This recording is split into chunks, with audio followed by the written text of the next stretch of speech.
Hello and welcome to Technosocial. We thought we'd record just a little short video talking a bit about the podcast, what inspired us to do the podcast, and also a bit about ourselves as well.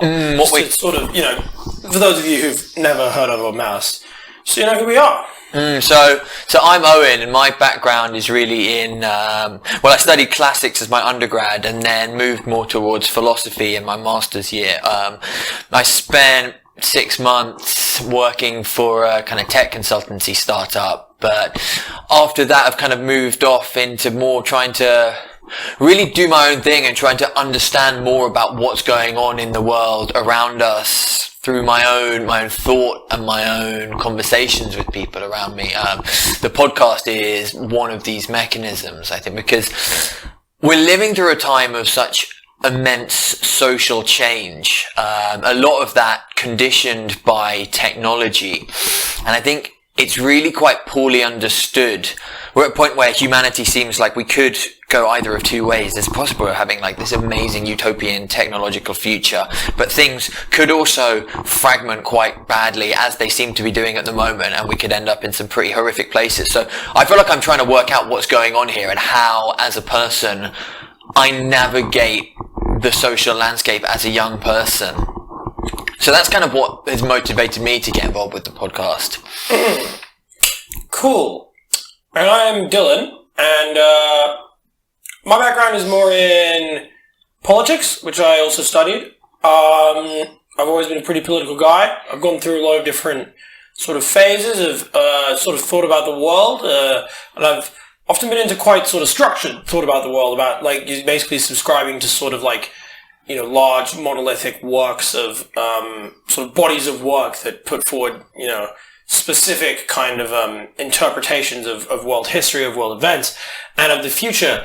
But I think recently in my life I've kind of come out of that a bit and really sort of started to explore a bit more in both like literal physical terms, but also sort of in intellectual terms of, as you quite accurately said, we live in a time of immense social change, and I think this is something that the sort of political literature really completely failed to predict, and I think that a lot of traditional political analysis really falls flat when we look at a lot of the social change that's going on right now, and this is something that, it could be worrying, it could be a cause for hope, in a way. Sort of every time that an old system breaks down, there is the potential for a new one, and that potential can be used for better or for worse. As for how that relates to the podcast, I think this is really, as you said, just a way for us to sort of explore, what is going on right now in the world, specifically with regards to the huge impact that basically everyone having an internet-capable smartphone in their pocket is having on the way we live as humans, and what impact it will eventually have on the way we live as humans, and I guess hopefully how we can harness those technological forces for good rather than for not just evil, but for simple personal gain, and also for certain groups that have found ways of misusing technology to basically put themselves at an advantage and others at a disadvantage. And yeah, that's really most of my inspiration behind starting the podcast, because we get to talk to some really quite involved people who are doing research and work at the heart of what is going on right now with technology and with social media. We've already talked to some incredibly interesting and well-informed people who I don't think we would ever have gotten the opportunity to meet had it not been for this podcast that we started. It is really one of the most amazing things about the technology that we have, that we are plugged into this worldwide network of pretty much anybody. And I can find a person who is researching with an organization and reach out to them and hear back from them. And we can say, hey, let's get together, let's have a conversation, let's sit down, let me find out what you're about. Let's record it and let's put it out there and let's see what happens. And maybe nobody listens, and maybe some people do listen. It's the podcast medium is something that has really exploded in the last few years, along with online video and YouTube. It's funny because 8 years ago, maybe even a few more years ago, YouTube was kind of cute cat videos. And yeah, it was just memes. I remember when Numa Guy became big, and that was like the apex of YouTube content, was just some sort of German guy dancing to a pop track, and that was like it, you know? Right, and now, well, it's become something else. I mean, an example that comes to mind, I was watching a video the other day, which was one of Ray Dalio's videos about economic principles. He is I believe he's the founder of Bridgewater Associates, his massive American hedge fund. And someone had commented, I learned more in this video than I did in my entire 3 years economics degree. And that really stuck with me. I was like, yes, that's it. I think YouTube, for a lot of people, certainly for me, has become a kind of, it is an educational platform. There is so much content on it, and so much good content, and so much crap content as well, which is a big problem, and maybe we'll speak about that in a moment. But society, one of the ways of thinking about society, human beings coming together, is we make societies to solve fundamental questions of existence. How do we live together without killing each other? How do we provide basic resources? And as we become more intellectual beings, we've had to answer the question, how do we produce knowledge? And something that I think we're beginning to appreciate is that they're really the birth of digital is one of those points on the timeline of humanity that is as important as, say, the birth of Christ or the Renaissance. Or like the printing press. Well, exactly. Or even potentially just the creation of language itself, in terms of the magnitude of the paradigm shift that seems to be taking place. I mean, prior to digital, information was pretty much produced within large institutions. Certainly if you wanted to distribute a message beyond the sort of network of people you perhaps lived with and met on your way to work, you'd have to go through an institution, which would either be the sort of journalistic institutions or academia, or get access to some kind of publisher. Pretty much, if you wanted to have a voice, you would have to write and get that out. Before the Gutenberg press, you couldn't even write and get a message out. Yeah, even having it written in a book, a book would only be read by a few people, and most of them would have been within a specific group of, say, the clergy or the nobility. Anyway, whereas now, the mere fact that you are listening to us two sat here in our room, and that this conversation that we're having is accessible from anywhere, is it's pretty astounding.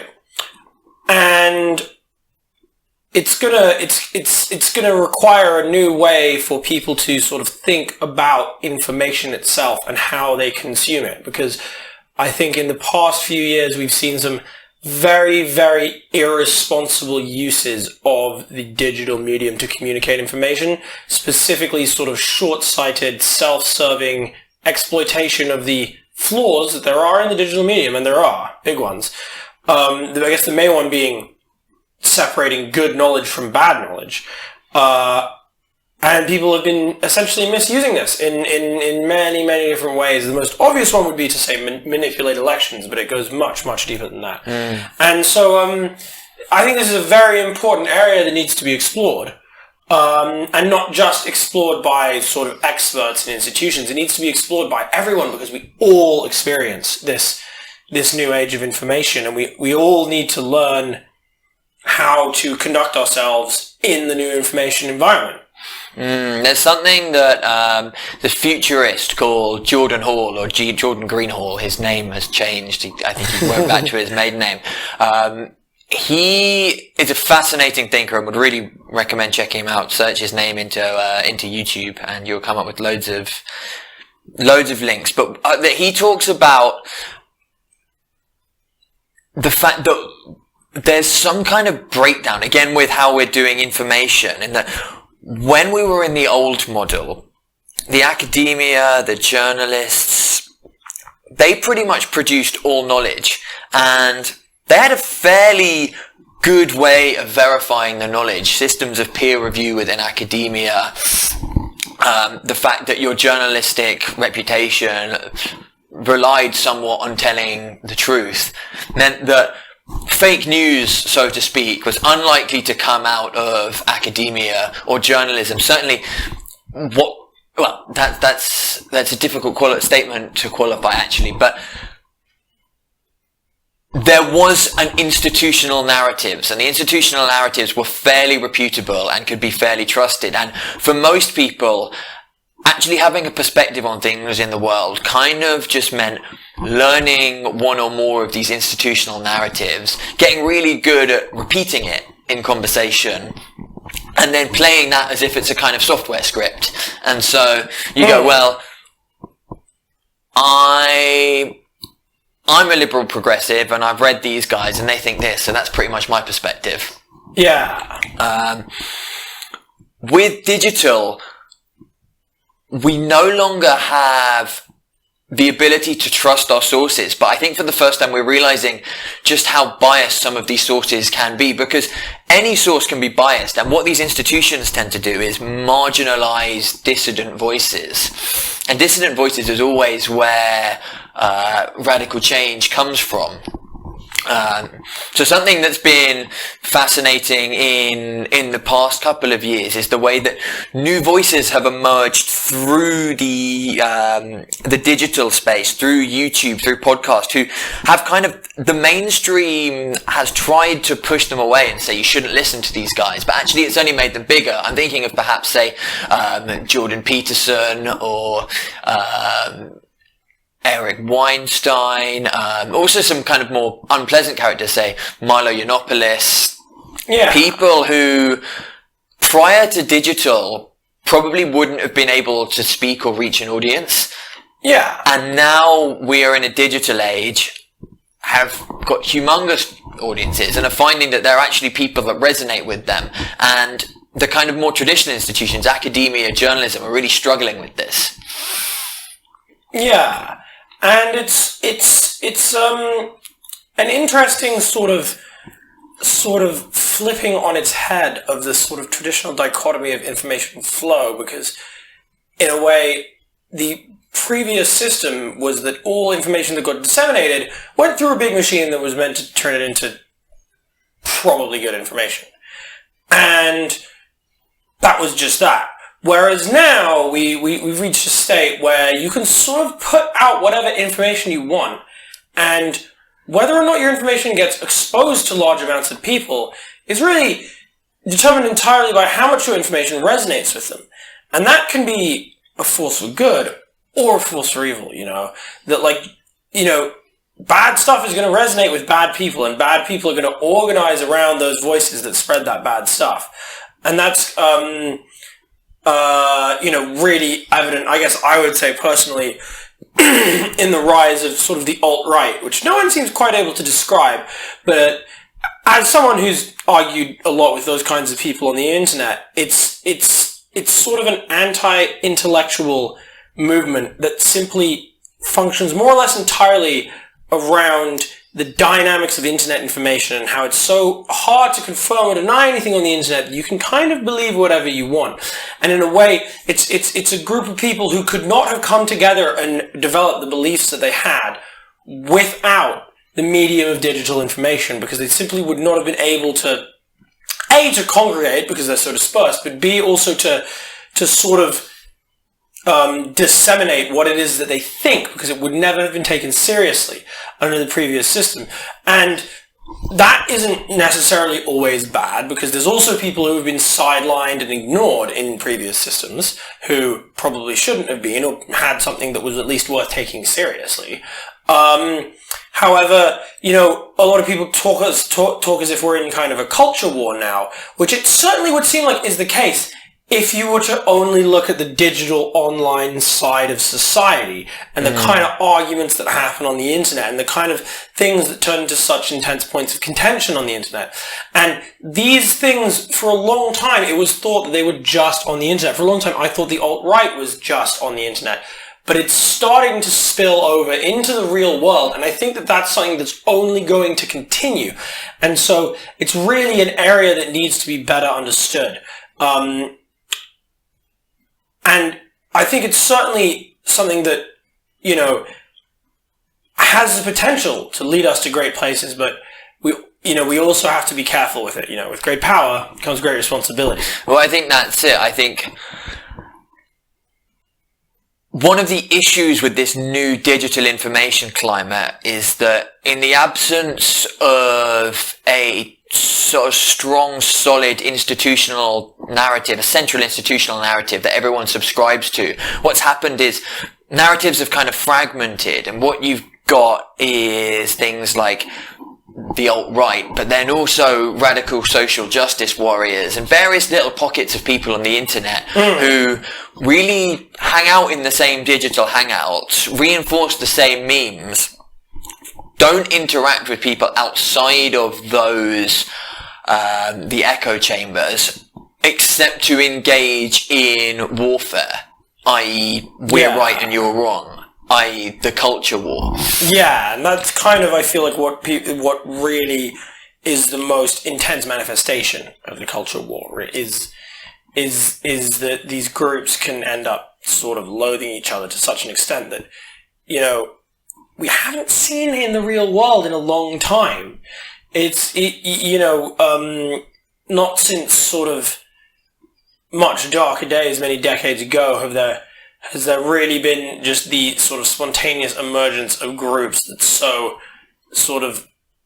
vociferously despise other specific groups in society. And I think there's a sense among a number of people who we have been speaking to that the way out of this effect is really to try to engage in as many conversations as you can with people who you may or may not disagree with, and actually explore some of these topics that can be quite challenging, ideas that may be sensitive or that we don't understand particularly well, and be able to take a step back and kind of disidentify from the point of view, and rather than seeing the conversation as a form of intellectual combat where I'm not only sticking up for myself and my point of view, but also sticking up for everybody who thinks the same way as I do, and you doing the same, we have to kind of go, okay, I'm from a background and a collective of people that have a certain narrative and way of looking at the world, and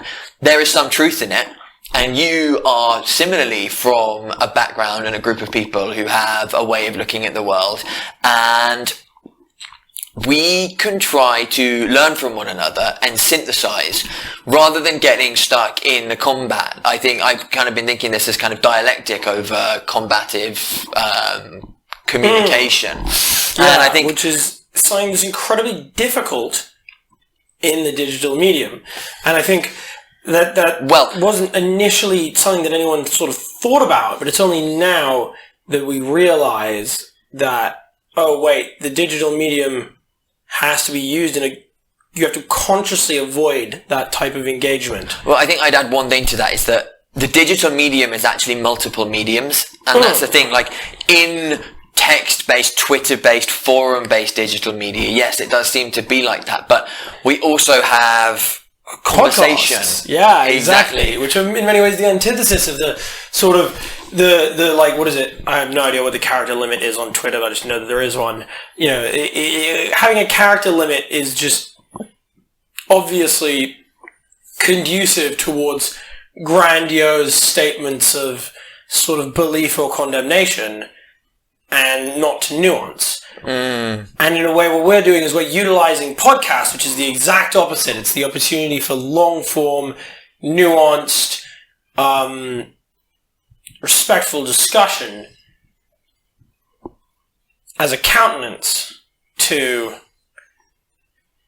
the combative sort of mode of engagement that has emerged in so many places. And so I think, to come back to what Dylan and I are trying to do with Technosocial, it's really to explore and to test some of these ideas and try to learn about this world and the changes that are going on through technology and how they're affecting society, and hopefully share some of what we're learning along the way with whoever might choose to listen. I think it's never before been possible to do something like this. And it's certainly never really been necessary either, at least not in this form. And I feel like now it is. And I'm not saying that we're saving the world. I'm just saying that it's important that people make an effort to get their voices out there, and in a way that promotes understanding between people, and that promotes sort of empathy by us taking the time to listen to what other people have to say, and find a way to agree or disagree without hating each other, essentially. I think in some sense we need to find and put the humanity in digital, rather than just letting the information age turn us into warring robots. Indeed. Well, I guess that's probably a pretty good note to end it on. Welcome to Technosocial, guys.